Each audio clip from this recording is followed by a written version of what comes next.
Good evening, I'm Chris Glover. In Hamilton, 2 children and 1 adult are dead after a fire broke out at an apartment building Sunday morning. Multiple other people were injured, including someone who was taken to hospital without vital signs and a 1-month-old baby. CBC's Nama Weingarten has more from the scene. An empty, burnt-out shell is all that's left of this Hamilton apartment after a fire that killed 2 children and 1 adult. The children's grandfather, holding back tears, told CBC News there were 2 girls, just 1 and 3 years old. It's very painful for all the family and the community, Chadden in Hamilton. Because it's not too high, just the first floor. Even they can't climb from here to save the 2 young girls. The family told us the adult who died wasn't related to them, and they believe that person was another resident of the building that was trying to help. CBC tried to confirm this information with Hamilton fire officials, but didn't hear back before deadline. They say crews got on the scene near John and Catherine Streets just after 10:15 in the morning, when they were met with flames blowing out from the apartment on the 2nd floor into the hallway, letting out extreme heat and smoke. They were told the 2 children could be there. Firefighters tried to get into the apartment. They were forced back. They applied firefighting water agent onto the fire, quickly got it knocked down.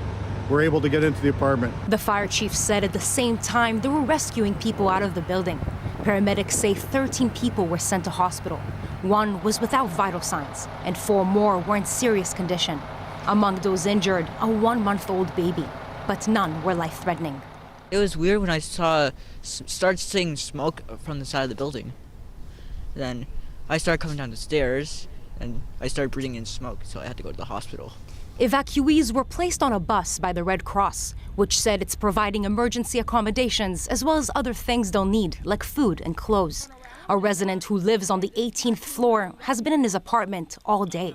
We were scared this time because the smoke was coming under the doors, and we were out in the balcony. He said without working elevators, he and his wife are afraid they won't be able to climb up the stairs and return to their apartment if they leave.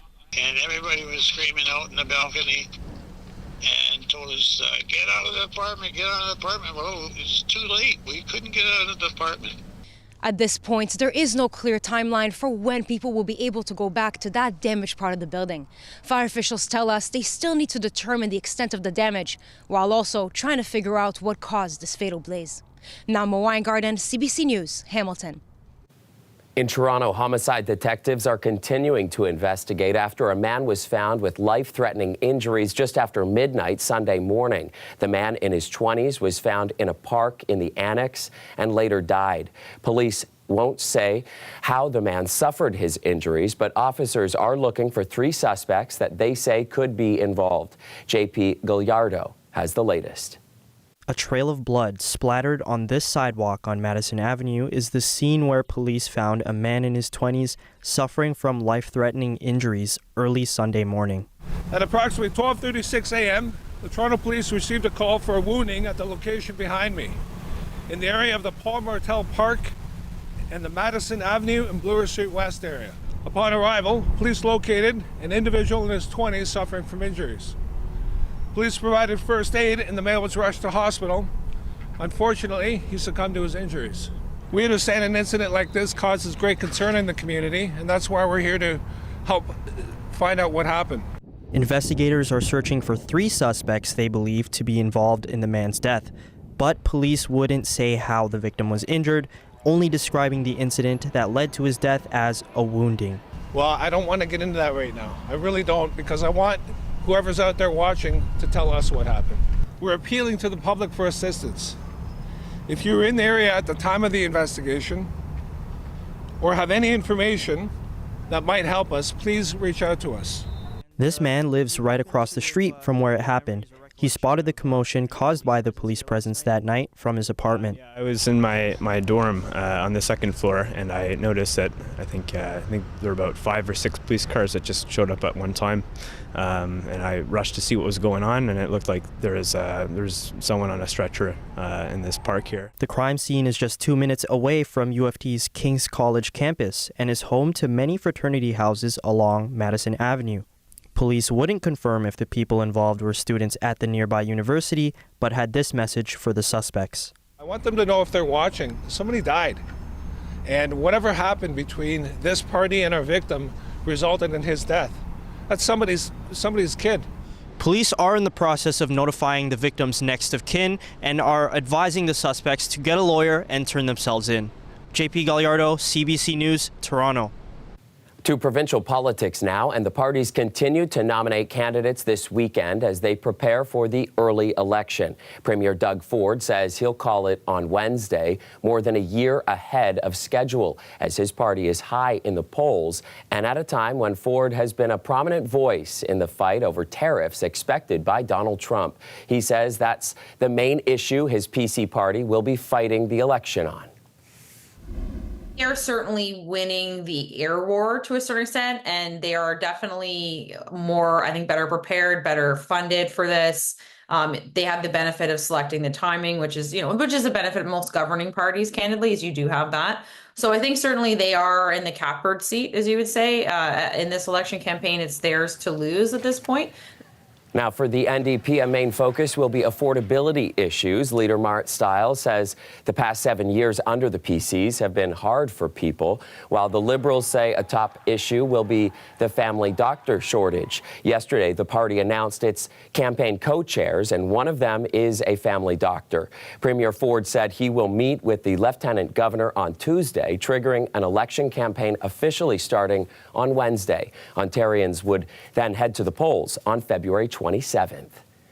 Federal Liberal leadership candidate Mark Carney got a boost this weekend, collecting more endorsements from cabinet ministers, widening his lead in support over former Finance Minister Chrystia Freeland. CBC's JP Tasker has the latest on the leadership campaign. Mark Carney is stacking up high-profile endorsements in the race to replace Justin Trudeau as Liberal leader. Industry Minister François-Philippe Champagne, a key organizer in Quebec, is the latest top Liberal to join Team Carney. I think that together we could be a really great economic team for the country. This is a moment where we need to restore confidence in our country. Here's the next leader of the Liberal Party, and I hope the next Prime Minister of Canada. Here's Mark Carney. So far, 52 Liberal MPs have thrown their support behind the former Bank of Canada governor, compared to 26 for his main opponent, Chrystia Freeland. I seem to be the choice of many of the Liberal MPs. More than a dozen cabinet ministers are backing Carney, even though they work closely with Freeland for years. I do think that Mark offers a better chance to unite the country in standing up against tariffs. Freeland, the former Deputy Prime Minister and Finance Minister, says Carney gets that support because he's a Liberal insider. It is certainly looking like Mark is the choice of the Liberal establishment. It is certainly looking like he is the PMO's candidate. In a similar fashion, the Conservatives say the endorsements show things won't change if Carney gets the top job. Comments that led to this unusual confrontation. Mr. Erskine Smith, who is just about to endorse him, the radical drug advocate. So I think that Canadians deserve answers. I think Canadians. Welcome you to BCC store. Thank you. I want to know what you promised Mark Carney. I want to buy you a drink. Perfect. We want to know what Mark Carney promised Mr. Erskine Smith for his endorsement today. Conservative leader Pierre Poilievre has written to Carney demanding that he commit now to banning any prior Trudeau minister from serving in your cabinet. I think he's scared is the first thing. Why is he writing me a letter on a Sunday morning? Liberal supporters have until 5 p.m. Eastern this afternoon to get their name on the voters list. Then the candidates will have just 6 weeks to identify supporters and bring them on side ahead of the vote in early March. And they all know it's not just Liberals who'll be paying attention. JP Tasker, CBC News, Ottawa. Tomorrow marks International Holocaust Remembrance Day, and Prime Minister Justin Trudeau will be in Poland for events to mark the 80th anniversary of the liberation of the Auschwitz concentration camp. Trudeau boarded a plane in Ottawa this morning. Auschwitz was the largest of the Nazi regime's concentration camps. More than 1 million men, women, and children died there. The Prime Minister will attend a commemorative event at the site and meet with Holocaust survivors. Back here at home, events will be happening across the province to mark the anniversary. Late Holocaust survivor Louis Camion will be honored tomorrow night inside the Jewish Community Centre in London. His story is part of the Voices of Survivors project, which highlights local survivors who made a life in the City of London.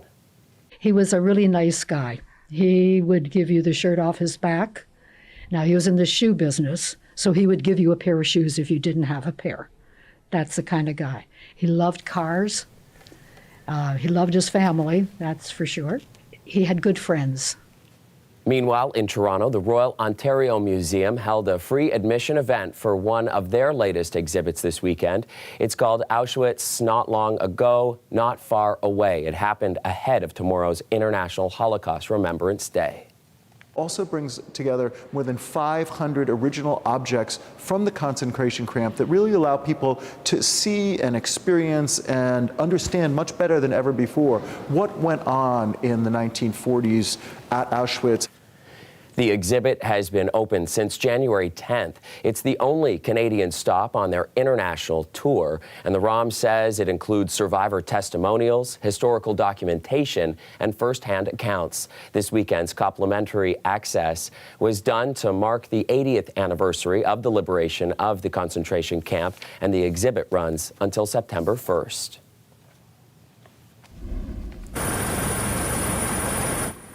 Coast Guard icebreakers from both sides of the border combining forces to free a Canadian freighter stuck for days in the frozen waters of Lake Erie. The Manitoulin became trapped in the ice Wednesday after dropping off a load of wheat in Buffalo. A U.S. Coast Guard cutter is now escorting the ship to Sarnia, where it will remain until spring.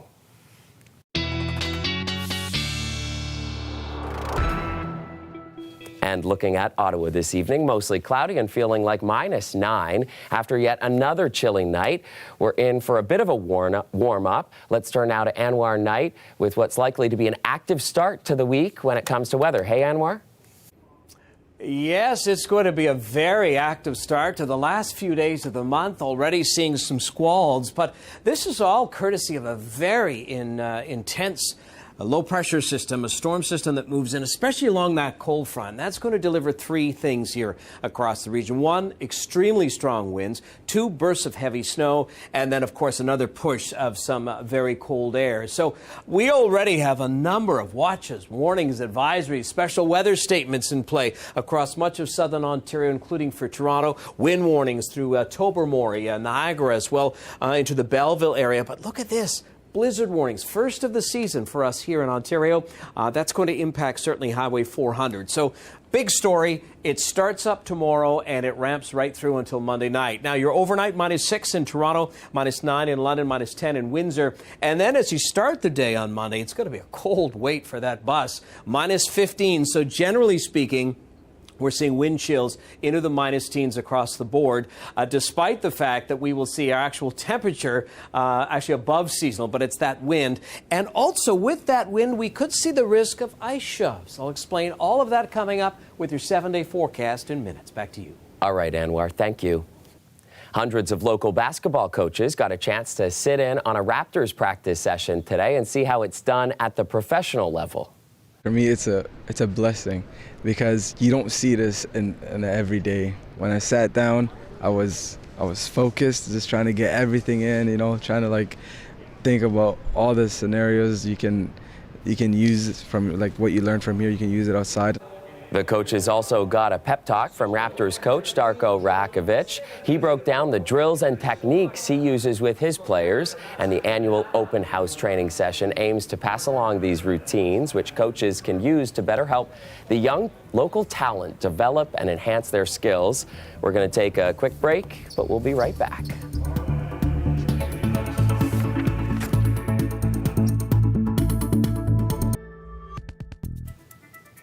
Welcome back. Officials in southern Lebanon say 22 people have been killed by Israeli forces still stationed there.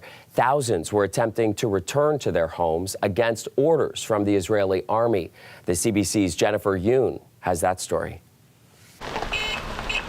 Some homes may have been reduced to rubble after the months-long Israeli invasion. But in South Lebanon, thousands are trying to return, even though the Israeli military hasn't withdrawn.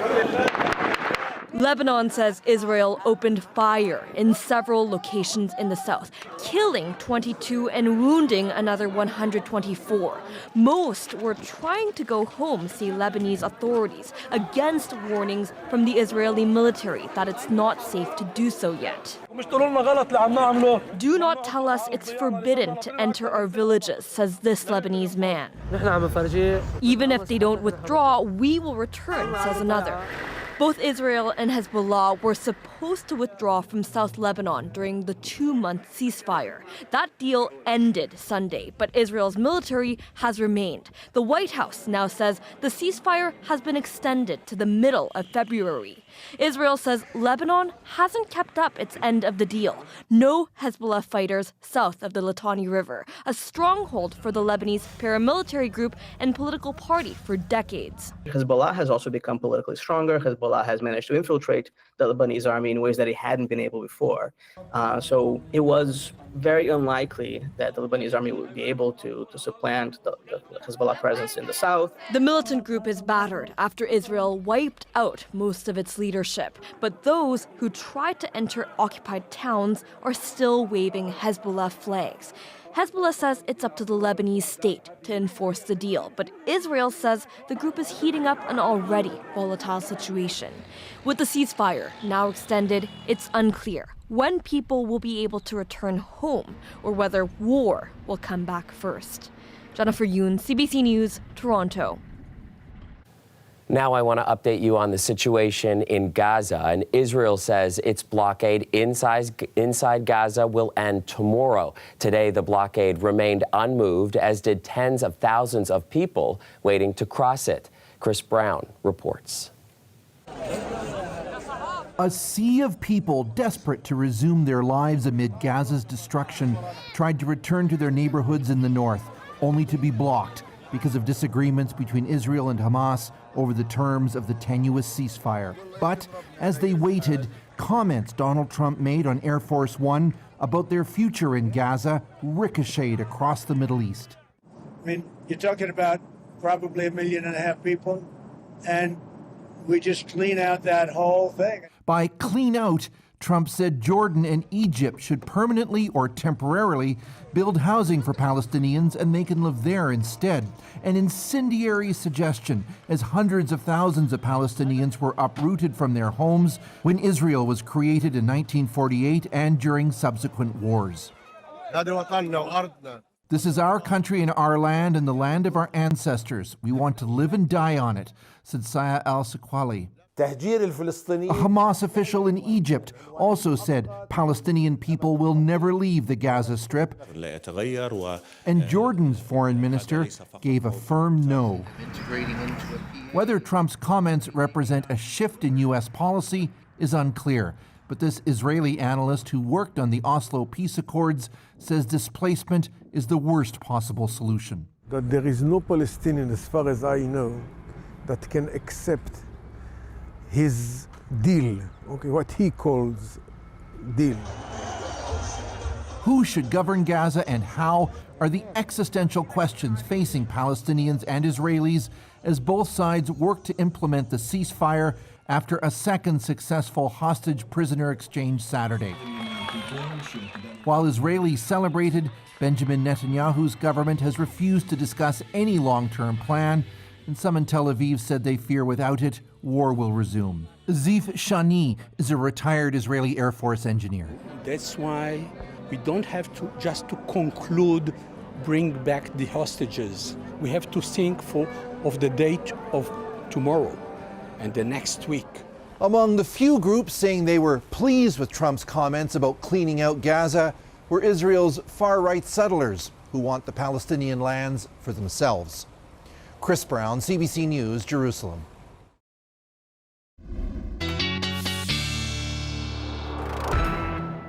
All right, taking you right outside, and it is -4 tonight, feeling like -11 in the city of Toronto. Anwar Knight is back, and Anwar, it is looking like an intense start to the week for some of us.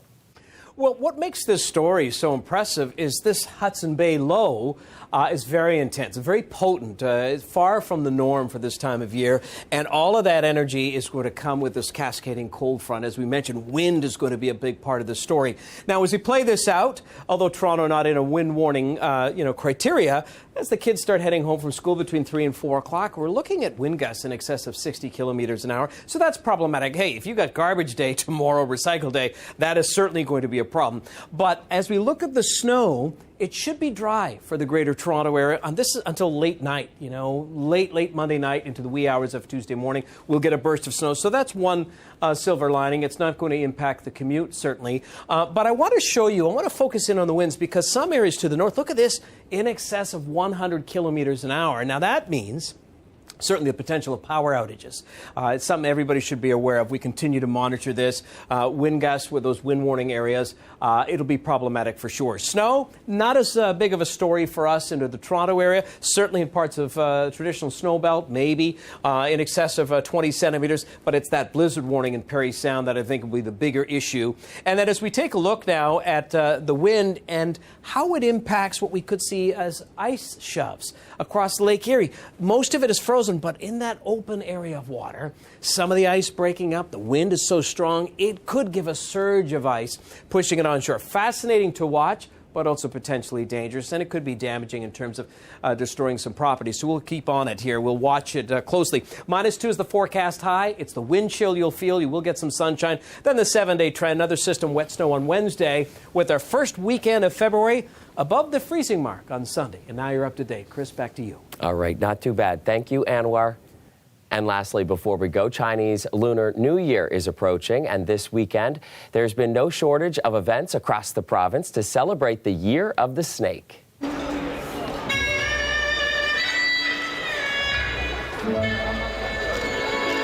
And this was one of the performances at the 36th Dragon Ball at the Metro Toronto Convention Centre. The Yi Hong Community Wellness Foundation putting together a sold-out evening with traditional performances, cuisine, and silent auctions. Over the years, this gala has raised more than $23 million for the Yi Hong Centre for Geriatric Care, and this year's proceeds will go toward the center's newest facility in Scarborough. Lunar New Year begins this Wednesday. And that is our show for you tonight. Thanks so much for watching.